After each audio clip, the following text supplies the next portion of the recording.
ស្វាគមន៍មកកាន់វីដេអូអាប់ដេតថ្មីគឺជាគម្រោងទី7ដែលមានឈ្មោះថា ML Scenery ដែលយើងបើកលក់នៅលើផ្លូវរត់50ម៉ែត្រផ្លូវភ្លោះនេះតែម្ដងមានទីតាំងជិតផ្សារទំនើប Aeon 3ជិតវានយន្តហោះថ្មីដែលជាទីតាំងមានសក្តានុពលខ្លាំងនៅខាងត្បូងរាជធានីភ្នំពេញបាទឥឡូវនេះសូមបង្វែរបងប្អូនមកទស្សនាទិដ្ឋភាពនៅក្នុងគម្រោង ML Scenery វិញម្ដងដែលខាងគម្រោងកំពុងតែដំណើរការសាងសង់យ៉ាងសកម្មទៅលើផ្ទះគំរូ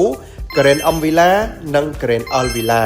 ដំណើរការសាងសង់ទន្ទឹមគ្នាតែម្ដងផ្ទះគំរូទាំងពីរនេះដើម្បីងាយស្រួលជូនទៅដល់អតិថិជនទាំងអស់គ្នាពេលដែលបងប្អូនណាត់អញ្ជើញមកទស្សនាផ្ទះគំរូលោកអ្នកអាចទស្សនាម្ដងបានរហូតដល់2ប្រភេទលោកអ្នកចំណេញទាំងពេលវេលាហើយងាយស្រួលសម្រាប់ចិត្តលឿនថាមួយណាគឺជាផ្ទះនៅក្នុងក្តីស្រមៃរបស់យើងទៀត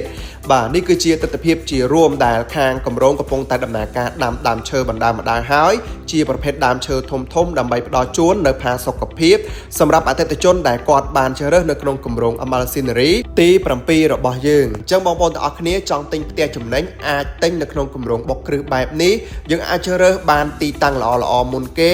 ហើយនៅក្នុងតម្លៃសមរម្យលក្ខខណ្ឌបង់ប្រាក់មានភាពងាយស្រួលបន្ថែមទៀតបុរី ML ធ្វើឲ្យជីវិតកាន់តែមានសុភមង្គល